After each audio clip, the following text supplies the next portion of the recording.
नमस्कार, खबर for you में आप सभी लोग का स्वागत है। बिहार के मुख्यमंत्री नीतीश कुमार आजकल कुछ बदले-बदले से नज़र आ रहे हैं। उनके व्यवहार में एक बड़ा ही परिवर्तन नज़र आ रहा है और न सिर्फ़ उनके व्यवहार में परिवर्तन नज़र आ रहा है, उनकी पार्टी की विचारधारा भी बदलती हुई नज़र आ रही है। तो अभी रुपेश जी से इसी विषय में चर्चा करते हैं कि नीतीश कुमार बार-बार पलटी मारते-मारते उनका व्यवहार भी पलटने लगा है क्या? क्या लगता है रुपेश जी आपको?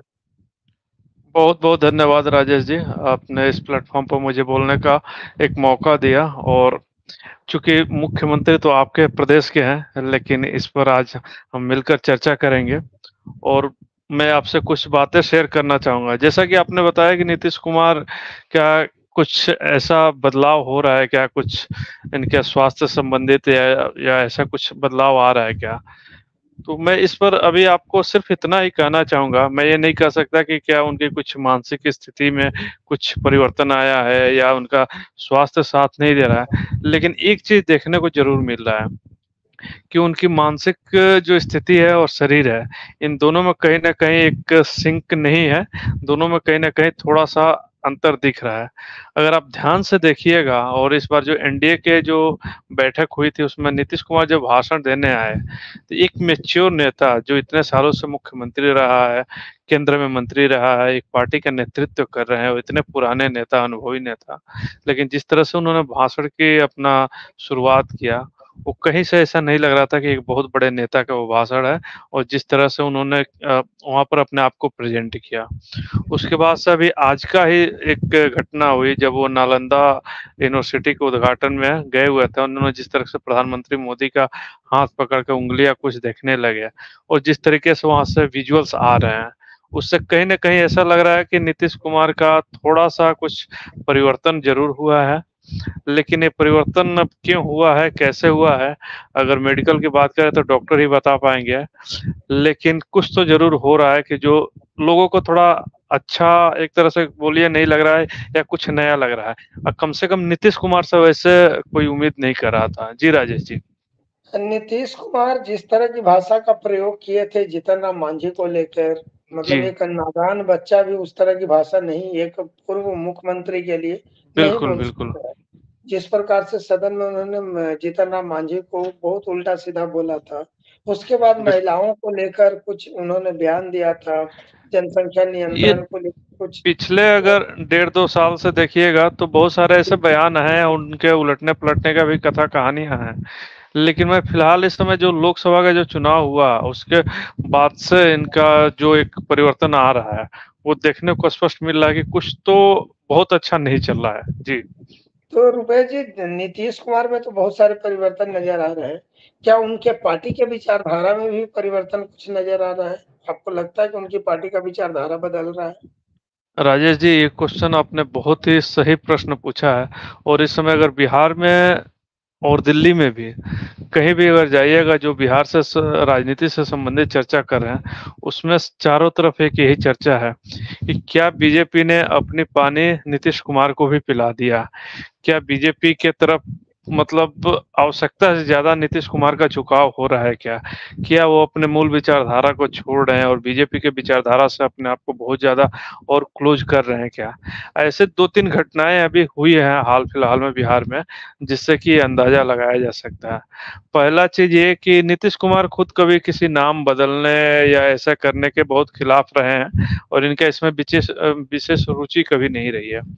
लेकिन अगर आप देखिए तो प्रधानमंत्री जी आज स्वयं नालंदा यूनिवर्सिटी का उद्घाटन करने के लिए गए थे, माफ़ कीजिएगा शिलान्यास करने के लिए गए थे और वहाँ पर जब नालंदा की जो बात आती है तो इसमें भारतीय इतिहास के और गौरवपूर्ण इतिहास की बात होगी और वो गौरवपूर्ण इतिहास की जब बात होगी तो उसके बाद से उन्हों उस गौरवपूर्ण इतिहास पर किसने आक्षेप किया था इसकी भी बात होगी।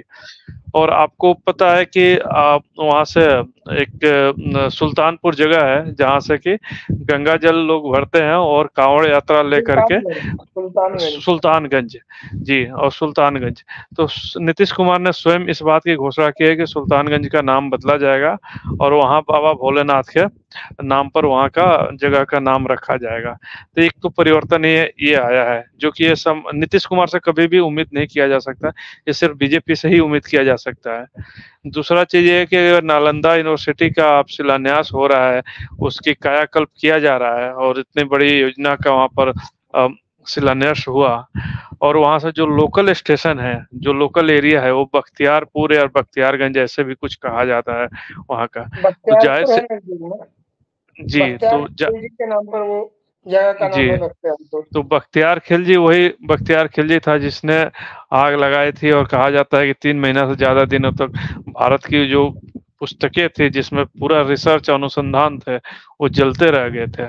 तो अगर वहाँ का भी नाम बदला जाना, ये भी ऑलमोस्ट श्योर हो गया है, या शायद उसकी भी घोषणा होने वाली है। तो एक तो वो भी परिवर्तन आ रहा है, और ये सिर्फ बीजेपी का एक कोर एजेंडा है। दूसरा, अगर आप चीज़ देखिएगा, तो वहाँ पर जो सबसे बड़ा एक काम किया गया है, एक तरह से बयान दिलवाया गया है सीतामढ़ी के जो अभी नवनिर्वाचित सांसद है देवेश चंद्र ठाकुर जी, उनके तरफ से, कि मैं मुसलमानों और यादवों का कोई भी काम नहीं करूंगा, हमारे यहाँ आएंगे तो बैठाएंगे, चाय पिलाएंगे, लेकिन उनका काम नहीं करेंगे, क्योंकि हम उन्होंने वोट व्यक्तिगत नहीं काम, दिया है। उन्होंने बार बार रिपीट किया है, जी, व्यक्तिगत काम, सार्वजनिक काम करूंगा। जी। वो तो खैर उतना बोलना पड़ता है, लेकिन उससे मैसेज क्या दिलाना चाह रहे हैं, और उस पर किसी ने ऑफेंड नहीं किया है, ना जेडीयू की तरफ से आया है, ना खुद उनके तरफ से कोई खंडन आया है। तो ये बयान एक तरह से मान के चलिए कि दिलाया जा रहा है, और वो एक पार्टी की एक रणनीति का हिस्सा है। तो अगर ऐसा हो हालांकि रहा है तो कहीं गिरिराज सिंह ने सुर में सुर शायद मिलाया है, कुछ ऐसा भी खबर आया है कि नहीं, गिरिराज सिंह भी भारतीय जनता मिलता पार्टी के जाएंगे। अगर नेता या गिरिराज सिंह जैसे नेता अगर मिल बोले कहें तो ये माना जा सकता है कि, लेकिन जेडीयू के तरफ से जो उनके सांसद है, सिटिंग सांसद हैं, वो बोल रहे हैं, जेडीयू की तरफ से इस पर कोई खंडन नहीं आ रहा है, स्वयं नीतीश कुमार कुछ इस पर नहीं बोल रहे हैं। तो ये समझिए कि इस बार रणनीति 2025 के लिए बन रही है, और ये रणनीति आर पार की रणनीति है। मैं राजेश जी चलिए आपको ये रुपेश जी, मैं ये जानना चाहता हूँ कि जी 2025 को लेकर नीतीश कुमार की क्या रणनीति है, वो क्या चाह रहे हैं विधानसभा चुनाव में? जी, राजेश जी, मैं 2025 की रणनीति आपको बता रहूँगा। अभी तक जो चीज़ें निकल कर आई हैं, जिससे वो बातें समझ में आती हैं, कि इस बार नीतीश कुमार पूरे आर-पार के मूड में हैं, और एक तरह से पॉलिटिक्स को वो फिर उस समय की अवस्था में ले जाना चाहते हैं, जहाँ पर आरजेडी के पास सिर्फ एम-वाई समीकरण काम करता था, मुसलमान और यादव। और जिस तरीके से आपने इस लोकसभा में देखा होगा कि जिस तरह से लालू यादव ने बहुत चालाकी पूर्वक जो सीटें का टिकट अपना बांटे, और उसके बाद से जो ओबीसी या अति पिछड़ा में जो वोट बैंक में जो उन्होंने सेंध लगाई है, नीतीश कुमार को लग रहा है कि अगर ये सेंध जारी रहा, तो आने वाले डगर उनके लिए बहुत कठिन होने वाली है। इसलिए इस बार भी नीतीश कुमार की तरफ से इस बात को इनिशिएट किया गया है कि कहीं न कहीं ऐसा गोलबंदी किया जाए, खासकर जातियों की गोलबंदी किया जाए, क्योंकि धर्म की गोलबंदी करने के लिए बीजेपी का ऊपर हमेशा से आरोप लग रहा है, और बीजेपी उनके साथ में है। लेकिन अगर जातियों की गोलबंदी करनी है, तो ओबीसी माइनस यादव और प्लस मुस्लिम एक तरफ करके बाकी अदर ओबीसी को और अन्य जातियों को एक साथ लाने की कवायद शुरू हो गई है।